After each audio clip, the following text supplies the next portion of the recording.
ऐसी भी बातें हैं जो शायद आपने पहले कन्फ्रंट नहीं किया था। चाचा जी का विरोध, आपके पास उस तरह के भी लोग आते होंगे जो कहते होंगे कि ये आपने गलत किया, सही नहीं हुआ। ये एक दूसरे चाचा भी हैं, अरुण जी, और आपने उन्हें अभिभावक कहा। अब वो कह रहे हैं कि देखिए हमारे साथ तो धोखा हो गया। मैंने आपकी फिल्म देखी है मिले न मिले हम, और और मैंने ये देखा कि उसमें दो कलाकार थे, एक का नाम चिराग पासवान और दूसरे का नाम कंगना रनौत।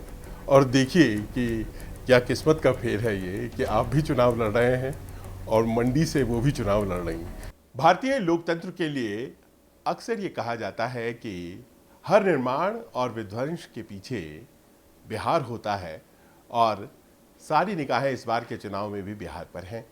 और बिहार में जिन नेताओं पर सबसे ज़्यादा निगाहें हैं उनमें से एक है चिराग पासवान, लोक जनशक्ति पार्टी रामविलास के अध्यक्ष। इस वक्त हमारे साथ मौजूद है। आपका बहुत बहुत स्वागत। Thank you. आप जब भी जाते थे बिहार पहले, तो एक संघर्ष वाली बात आपके साथ रहती थी। आप अपनी पार्टी की टूट और वो तमाम कहानियों के साथ उतरते थे और एक ऐसे नेता के तौर पर बिहार के तमाम ज़िलों में घूमते थे जिसे कुछ प्राप्त करना है। लेकिन 4 जून के नतीजों से पहले आपके लिए तो नतीजे आ गए। नतीजे नहीं आए, नतीजे तो इवेंचुअली 4 जून को ही आएंगे, बट हाँ, एक पड़ाव हम लोगों ने सफलतापूर्वक पार किया। ईमानदारी से बोलता हूँ संजीव जी, मुझे आज से 2.5 साल 3 साल पहले जिन परिस्थितियों में मैं था, मैंने या मेरी पार्टी ने नहीं सोचा था कि गठबंधन में हम लोगों को ऐसी मजबूती मिलेगी।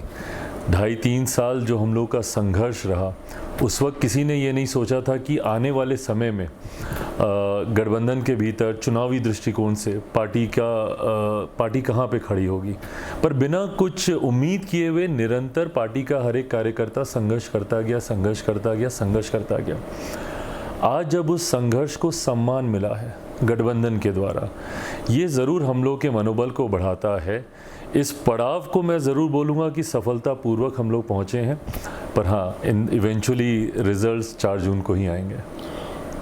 एक बात जो कांस्टेंट थी, जो हमेशा आपके साथ जुड़ी रही, कि वैसे दिनों में भी जब आप परित्यक्त हो गए, एनडीए ने कोई और विकल्प आपके बदले ढूंढ लिया, उस वक्त भी आपकी आस्था कहीं ना कहीं प्रधानमंत्री के लिए हमेशा शब्दों में व्यक्त होती रही। तो क्या ये एक विश्वास था आपके प्रति कि नहीं, इवेंचुअली तो मैं अपनी जगह पा ही लूँगा उनकी लीडरशिप में, या फिर आपको लगता था कि एक स्वाभाविक तौर पर वो ज़्यादा आपके दल को पसंद करेंगे? ये कहाँ से विश्वास था? क्योंकि आपके पास प्रलोभन भी आया होगा, न्योता भी आया होगा, आपको तो सीटें भी दी जा रही थी इस बार दूसरे गठबंधन के द्वारा। इतना कैलकुलेट ही नहीं किया मैंने। हाँ, मेरा विश्वास, मेरी आस्था मेरे प्रधानमंत्री जी में अटूट है, और ये मैं कई बार मैं कह चुका हूँ, बट मैं जितनी बार भी इसको बोलूँगा संभवतः कोई समझ नहीं पाएगा कि वो रिश्ता है क्या जो मेरा और मेरे प्रधानमंत्री के बीच है। वो कतई राजनीतिक नहीं है, वो शुद्ध व्यक्तिगत रिश्ता है। मैंने उनके भावों में वो अपनापन देखा है मेरे प्रति, और इसीलिए मैं पूरे समर्पण भाव से उनके साथ हर परिस्थिति में मैं खड़ा रहा। ताने के तौर पर कहा जाता है कि हनुमान कहता है और ये हुआ वो हुआ, दुनिया भर की बातें, बट जो मेरा विश्वास मेरे प्रधानमंत्री पर था वो कभी डगमगाया नहीं। हैविंग सेड दैट, उसकी वजह से ये हुआ हो या उसकी वजह से गठबंधन को, वो एक तरफ था। ना मैंने उस पक्ष के बारे में कभी ज़्यादा सोचा, ना उसको इस्तेमाल करने का कभी मैंने प्रयास किया।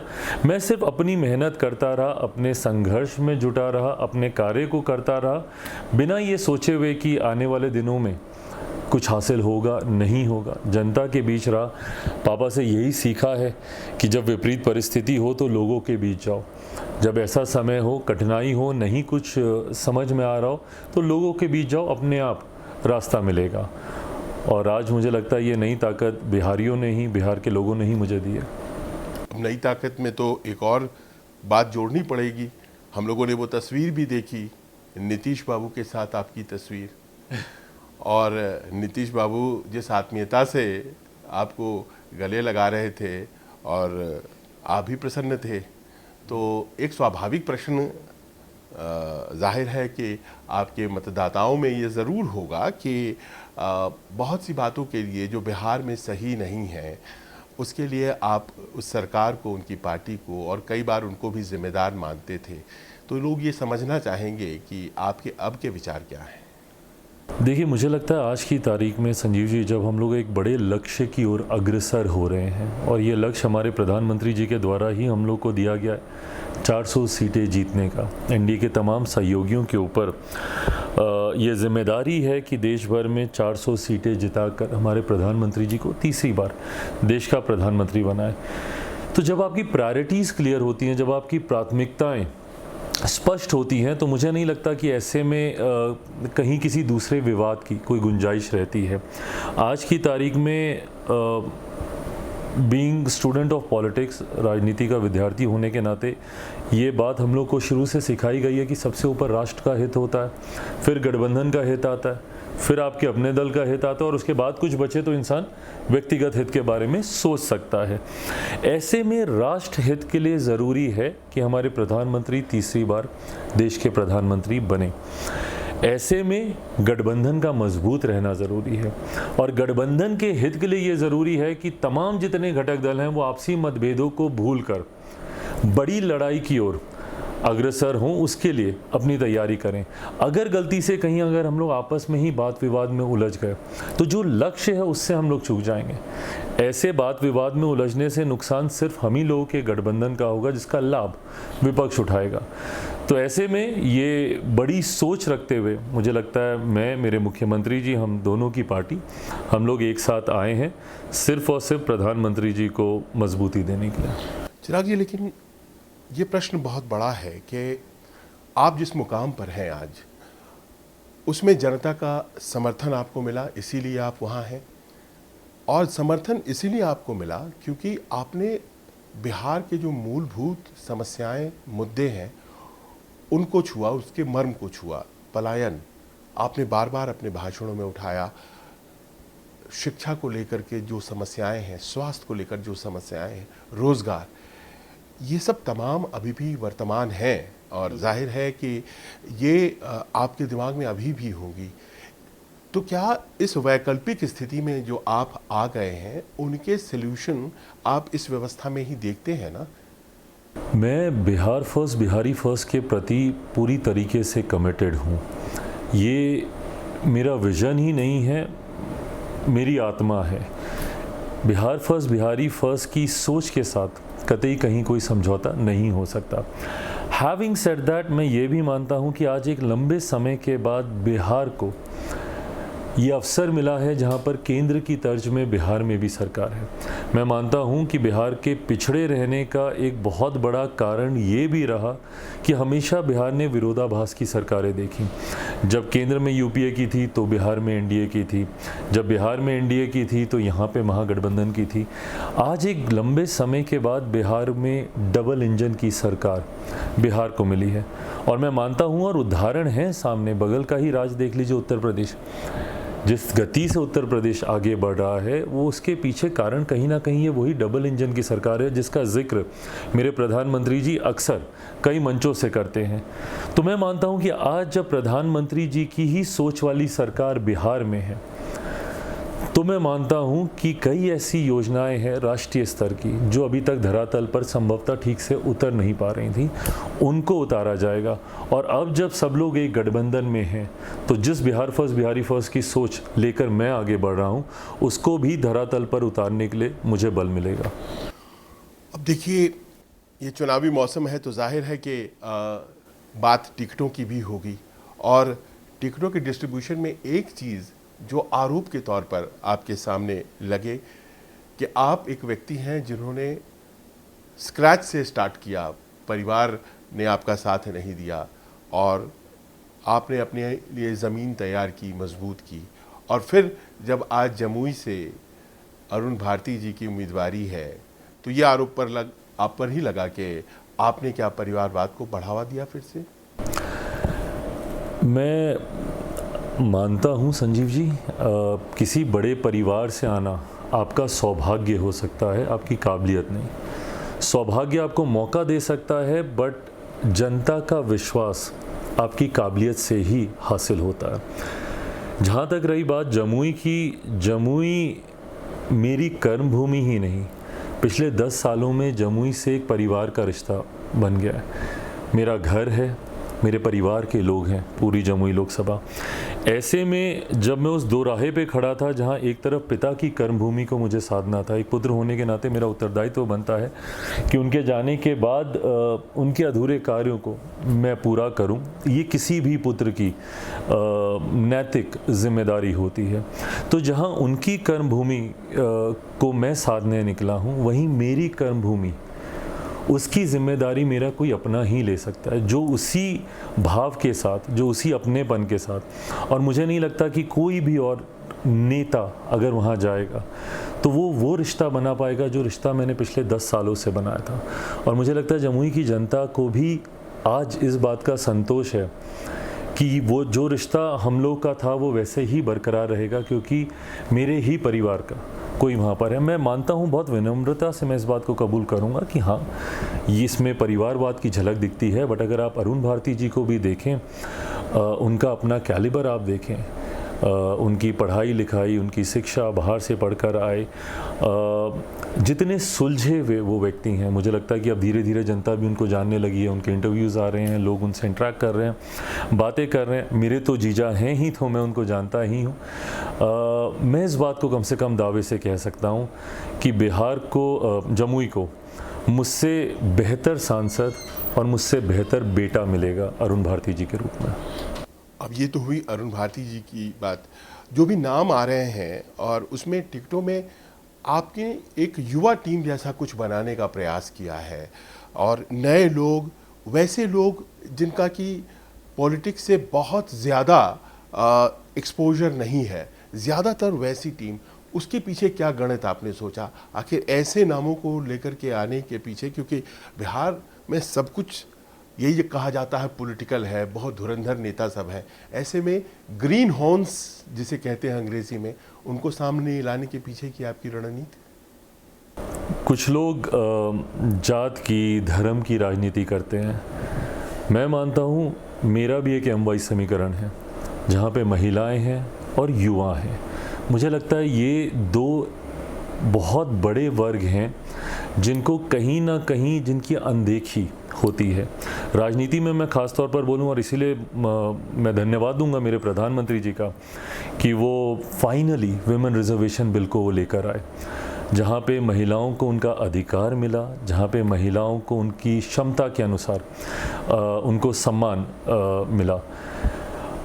पर राजनीति में जहाँ महिलाओं की अनदेखी होती रही है, वहीं युवाओं की भी। लोग बोलते हैं अनुभव, मौका जब तक मिलेगा नहीं। मैं मानता हूँ कि अनुभव भी ज़रूरी है, बट अनुभव के साथ साथ युवाओं का जोश भी ज़रूरी है। मेरे पास बहुत सीमित संख्या थी, मात्र 5 सीटों पर मैं चुनाव लड़ रहा हूँ। इन 5 सीटों पर संजीव जी, हम लोगों ने हर सीट पर बहुत गहन चिंतन किया है, बहुत स्टडी की है। बट हाँ, मैंने अपनी उस प्राथमिकता को बरकरार रखा है, महिलाओं का रिप्रेजेंटेशन, युवाओं का रिप्रेजेंटेशन, इन एडिशन टू अनुभव। तो जब ये सारे नाम सामने आएंगे तो आपको उसमें महिलाएं भी दिखेंगी, आपको उसमें युवा भी दिखेंगे, आपको अनुभव भी दिखेगा और युवाओं का जोश भी दिखेगा। बिहार में जब आप चुनाव इतने लोगों को लड़वा रहे हैं, तो जाहिर है कि एक बड़ी बात ये भी है कि खुद भी आप अपनी सीट बदलकर हाजीपुर पहुँचे हैं। हाजीपुर आपके लिए, आपने हमेशा कहा है कि एक इमोशनल पार्ट प्ले करता रहा है जीवन भर, इस बार भी वो करने जा रहा है। पर इस इमोशन में बहुत सी ऐसी भी बातें हैं जो शायद आपने पहले कन्फ्रंट नहीं किया था।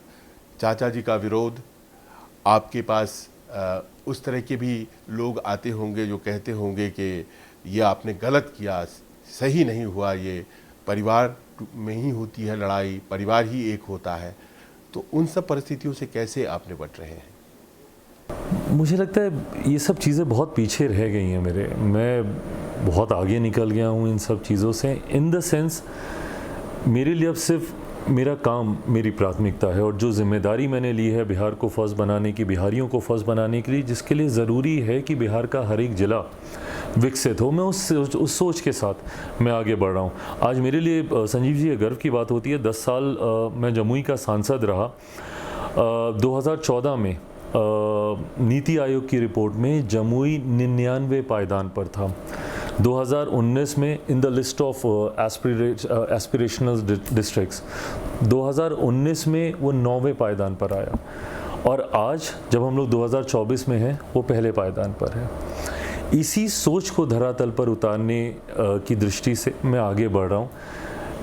कठिनाइयाँ आती हैं कई तरीके के, ये सारी बातें जिनका आपने जिक्र किया चुनौतियों के तौर पर ये सामने आती हैं, बट चुनौतियों का सामना मैंने हमेशा किया है, ना मैं कभी डरा ना कभी घबराया। तब भी मैंने चुनौतियों का डट कर सामना किया था जब मुझे मेरे ही परिवार से निकाल दिया गया था, तब भी मैंने किया था जब मुझे मेरी ही पार्टी से, मेरे पिता ने जिस पार्टी को बनाया, मुझसे मेरी पार्टी का नाम छीन लिया गया, सिंबल छीन लिया गया, घर से निकाल दिया गया, तब भी मैं डरा नहीं, घबराया नहीं, बैठा नहीं, डट कर उसका सामना किया। तो आज भी जिस भी परिस्थिति में जो भी चुनौती आएगी उसका सामना करूंगा। पर ये तो एक प्रश्न के रूप में सामने है ही कि बहुत से लोगों जिन्होंने आपका साथ छोड़ा, आपने दिल बड़ा किया, बहुत से लोग आए आपकी पार्टी में, तो क्या परिवार के लिए दिल बड़ा नहीं करेंगे? क्या कोई रिप्रोचमा, किसी तरह की फिर से रिकन्सिलिएशन, उसकी गुंजाइश है आप? देखिए, पहली बात तो मैं बहुत छोटा हूँ किसी के लिए भी दिल बड़ा करने के लिए, क्योंकि ऐसे विषयों पर मेरे परिवार में घर के बड़े ही फैसला लेते हैं। परिवार से अलग होने का फैसला भी चाचा जी का ही था, परिवार में आना है, पार्टी को एक करना है, नहीं करना, ये फैसला भी इवेंचुअली उन्हीं को लेना है। मुझसे जितना प्रयास हुआ मैंने किया। एक बार भाजपा के द्वारा भी ये प्रयास किया गया था मध्यस्थता कराने का, मैं नाम लेकर कह सकता हूँ, नित्यानंद राय जी आए थे मेरे पास, उन्होंने प्रस्ताव रखा था कि आप चलिए, चाचा से आप मिलिएगा, आप छोटे हैं। मैंने कहा मुझे कोई दिक्कत नहीं है, मैं जाऊँगा, मैं मिलूँगा। और फिर उसके बाद उनको था कि वो आएंगे और मम्मी से मुलाकात करेंगे। मैं तो तैयार था इसके लिए, पर जब वो चाचा के पास गए तो जैसे वो हमेशा कहते हैं नेवर नेवर नेवर, तो उन्होंने सारे दरवाजे खुद ही बंद कर रखे हैं, तो मेरे पास कोई विकल्प ही नहीं है। एक दूसरे चाचा भी हैं, अरुण जी, और आपने उन्हें अभिभावक कहा, अब वो कह रहे हैं कि देखिए हमारे साथ तो धोखा हो गया, बड़े नाराज़ हैं, इस्तीफ़ा भी दे दिया है। मैं मानता हूँ वो मान जाएंगे। मैंने उनको कहने के लिए ही अभिभावक नहीं, मैं मानता हूँ पिता तुल्य मैंने उनको कहा। मेरे साथ वो तब खड़े रहे जब संभवतः कई और मेरे अपने ही मेरे साथ नहीं थे। हाँ, इस बात का दुख मुझे भी थोड़ा है कि उन्होंने कहा कि मैंने उन्हें धोखा दिया। मेरे पास संजीव जी विकल्प ही कहाँ था। जिन सीटों से वो लड़ना चाह रहे थे गठबंधन में, वो सीटें मुझे दी ही नहीं गई। मैं धोखा उनको तब देता जब वो सीटें मेरे पास आती, और तब मैं उनको नहीं लड़ाता। बट हाँ, मेरा जो उनसे रिश्ता था, मैंने कभी ये नहीं सोचा था कि सिर्फ एक चुनाव लड़ने तक ही वो रिश्ता सीमित रह जाएगा। मैंने उनको पिता तुल्य बोला तो मैं उनको बहुत बड़ी छवि में देख रहा था, एज अ गार्डियन देख रहा था, मार्गदर्शक के तौर पर मैं देख रहा था। मुझे ये कभी नहीं लगा कि सिर्फ एक सीट नहीं मिलेगी तो उसके लिए वो मुझे छोड़कर चले जाएंगे। मुझे ये रिश्ता उससे और बहुत ज़्यादा गहरा महसूस होता था, और आज भी होता है। मैंने इन तमाम चीज़ों के बाद भी मैंने उनसे संपर्क किया, उनसे मैंने बात की है। मैं उम्मीद करता हूँ कि उनकी नाराज़गी मुझसे शायद दूर हो जाएगी, और जिस भूमिका में वो थे रहेंगे। अब ये भी बात सामने आ रही है कि चलिए ये अपनों की बात हुई जिनसे स्पर्धा है आपकी, सामने आरजेडी, और भले ही लालू जी जातीय गुणागणित के स्पेशलिस्ट हैं, लेकिन तेजस्वी यादव रोज़गार के सवाल को लेकर के सामने आए और 17 महीने में उन्होंने लाखों रोज़गार दिए। इस बात को बहुत शिद्दत से कहा जा रहा है, रोज़गार इवेंचुअली आपका भी मुद्दा है। आप मानते हैं कि ये एक प्रश्न है जिस पर कहीं ना कहीं तेजस्वी को एज है? मुझे नहीं पता कि एज है कि नहीं, बट मैं इतना मैं ज़रूर मानता हूँ जिस पद पर वो थे और जिस परिवार से वो आते हैं, वो अनुभव ज़रूर है उनके पास, उनकी पार्टी के पास। उनकी पार्टी में, उनके परिवार में 2 मुख्यमंत्री रहे हैं। वो अनुभव है जिसका लाभ लेकर वो और बहुत बेहतर कर सकते थे। 2 बार उनको उप मुख्यमंत्री बनने का उनको मौका मिला। ऐसे में जिस भूमिका में वो थे, मुझे लगता है और बहुत बेहतर किया जा सकता था। बट अंतोगत्वा जितना भी उन्होंने किया वो जनता के सामने है। निर्णय आखिर में जनता को ही लेना है। आपकी बातों से ऐसा लगता है कि आपके पास कैनवस छोटा है, बहुत बड़ा करना चाहते हैं। 5 सीटें ही हैं आपके पास। मैं मानूंगा बिल्कुल। आपको ज़्यादा सीटें चाहिए थी, तो ज़्यादा सीटें तो ज़्यादा बड़ी पार्टी बनेगी तब होगा। तो क्या एक स्थिति देखते हैं जहां आप अकेले चुनाव लड़ रहे हैं बिहार में, और वो जो सारी बातें आप जो करना चाहते हैं बिहार के लिए, जो आप कर रहे हैं, वो आप उसको एक्चुअलाइज करने की स्थिति में हैं? मुझे नहीं पता कि भविष्य के घर में क्या है। जैसा मैंने कहा कि मुझे 3 साल पहले ये नहीं पता था कि मैं हाजीपुर मुझे मिलेगा कि नहीं मिलेगा, गठबंधन मुझे एक भी सीट देगा कि नहीं देगा, या मैं किसी गठबंधन का हिस्सा बनने के लायक होऊंगा कि भी नहीं हूँ। ये सब बातें मुझे नहीं पता थी। मैं सिर्फ अपना कार्य करता रहा। ऐसे में भविष्य के घर में मेरे लिए क्या है क्या नहीं है, बट मैं प्रयास ज़रूर करूँगा। प्रयास करूँगा कि मेरी पार्टी बड़ी हो। प्रयास करूँगा जिस लक्ष्य के साथ मैं आगे बढ़ रहा हूँ, बिहार फर्स्ट, बिहारी फर्स्ट, उस लक्ष्य को मैं धरातल पर उतार सकूँ। ये कोशिश मैं ज़रूर करता रहूँगा। आपको 7 टिकटें मिली 2014 में, नतीजे अच्छे आए, 6 में जीत गए थे। 2019 में 6 मिली तो 6 में जीत गए। इस बार कहा जा रहा था कि चिराग पासवान, चूँकि आपके पिता साथ नहीं थे, और बहुत सी कंटेंडिंग ओपिनियंस आपके सामने आई थी, इस बार बड़े कश्मकश में थे आप टिकट डिस्ट्रीब्यूशन में। कश्मकश में नहीं, जैसा मैंने कहा, लिमिटेड नंबर ऑफ सीट्स हैं मेरे पास और मुझे बहुत कुछ साधना है उसमें। तो उसको लेकर मैंने बहुत डिटेल्ड मंथन किया, राउंड्स ऑफ डिस्कशन मेरे पार्टी के नेताओं के साथ, कैडर के साथ, सर्वेज, फीडबैक्स, वेरियस फीडबैक्स, मतलब संगठन के लोगों से, अलग अलग मीडिया जगत के लोगों से, मतलब जितने संभव फीडबैक्स मैं ले सकता था वो तमाम फीडबैक्स मैंने लिए। और जैसा मैंने कहा कि मैं चाहता हूँ कि स्ट्रॉन्ग रिप्रेजेंटेशन जाति का नहीं, जमात का होना चाहिए, महिलाओं का होना चाहिए, युवाओं का होना चाहिए, उसमें अनुभव भी दिखना चाहिए, पढ़े लिखे, वेल एजुकेटेड ऐसे लोग राजनीति में आए जो राजनीति की दशा दिशा को सकारात्मक तरीके से आगे लेकर जा सकें। तो इन तमाम चीज़ों पर मेरा लंबा मंथन रहा है। मुझे लगता है मैटर ऑफ टाइम है, जैसे ही नाम सामने आएंगे तो मुझे लगता है आप भी अप्रिशिएट करेंगे। लेकिन आपको मदद पहुंचाने में सियासी तौर पर बहुत से लोग आपके साथ लगे, बहुत से लोगों को नाराज़गी होगी, अरुण जी का हमने नाम लिया, बहुत से लोगों को लगता होगा कि उनको टिकट मिलेगा, उनको नहीं मिला। उन लोगों को जोड़े रखने में कौन कौन सी बातें होंगी जो चिराग पासवान करेंगे? कितना आसान, कितना मुश्किल होने जा रहा है?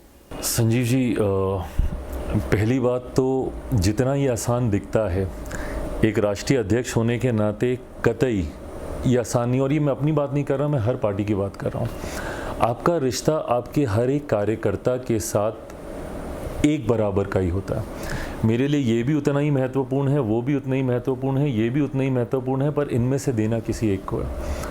तो जब बाकी के 2, 3, 4, 5, 10, 50 लोग छूट जाते हैं, वो आपको तकलीफ़ देते हैं और आप उनकी भी तकलीफ़ को आप समझ सकते हैं। तभी मैंने हमेशा इस बात को मैंने सम्मान दिया है। जितनी बार भी मुझसे पूछा गया कि अरे ये दल छोड़ के उधर चले गए, वो दल छोड़ के उधर चले गए, मैं उसको बहुत स्वाभाविक मानता हूँ। अभी भी कुछ और दलों में जब चुनाव के अनाउंसमेंट्स को लेकर कुछ लोग छोड़ के इधर से उधर गए, तो उसको भी मैंने कहा कि मैं मानता हूँ ये स्वाभाविक है। कुछ लोगों का गुस्सा होना भी बहुत स्वाभाविक है, नाराज़ होना भी बहुत स्वाभाविक है, क्योंकि उनको अपेक्षा होती है, उनको उम्मीद होती है कि पार्टी उनके संघर्ष को देखेगी। पर मेरी मजबूरी 5 सीटें हैं। 5 सीटों में आप 50 लोगों को आप अकोमोडेट नहीं कर सकते हैं। आपकी भी लिमिटेशंस हैं, आपकी भी मजबूरियां हैं। मैं मानता हूं अधिकांश लोग पार्टी में इस बात को भी समझते हैं। बहुत ज़्यादा किसी को समझाने की मुझे नहीं लगता ज़रूरत है। बट हाँ, इतना मैं विश्वास सबको दिलाऊंगा कि पार्टी हर किसी के संघर्ष को देख रही है, हर किसी की मेहनत को देख रही है। आज नहीं तो कल जब जब पार्टी को मौका मिलेगा उनके संघर्ष को उचित सम्मान दिया जाएगा। क्योंकि हम आखिर में हैं इंटरव्यू के, तो ऐसे में ये जानना ज़रूरी है कि ये एक लक्ष्य नहीं है कि केवल लोकसभा चुनाव लड़ा जाए, आप इसे पड़ाव की तरह भी देखते हैं। और बिहार को लेकर जो विज़न है वो विज़न आपने अपने तरीके से बिहार फर्स्ट में बनाया है। तो से इन 5 years फ्रॉम नाउ या फिर कुछ सालों के बाद बहुत से लोग हैं ये जानना चाहते हैं कि चिराग पासवान जो युवा नेता हैं उनके दिमाग में है क्या, ये 5 सीटें ही जीत जाना है या फिर उनकी जो ज़िंदगी है ख़ास तौर पर बिहार के लोगों की, उसमें कोई बदलाव का आपके पास एजेंडा है क्या? ख़ास तौर पर वो जो मुद्दे हैं जिसके बारे में आप हमेशा बात करते हैं, क्या विधानसभा चुनाव में उसी बात को लेकर के आप प्रधानमंत्री जी के पास और नीतीश जी के पास अपनी बात रखेंगे? मेरा राजनीति में आने का कारण ही बिहार और बिहारी रहे हैं। मुंबई में था, काम कर रहा था, 2-4 साल और मेहनत करता, शायद कुछ और बेहतर वहाँ पे भी कर लेता।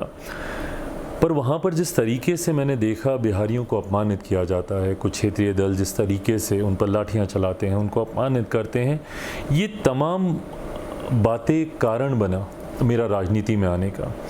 ऐसे में बिल्कुल ठीक कहा आपने कि लोकसभा चुनाव को मैं एक पड़ाव ही मानता हूँ।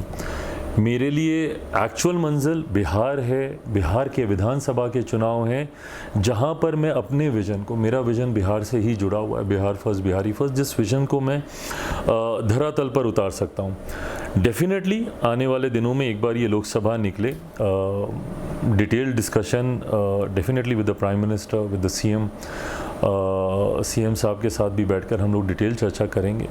जिस सोच को मैं आगे लेकर चलना चाहता हूँ, बिहार फर्स्ट बिहारी फर्स्ट, कैसे उसको धरातल पर उतारा जा सके। और वो कठिन नहीं होगा क्योंकि हम सबका लक्ष्य इवेंचुअली एक ही है।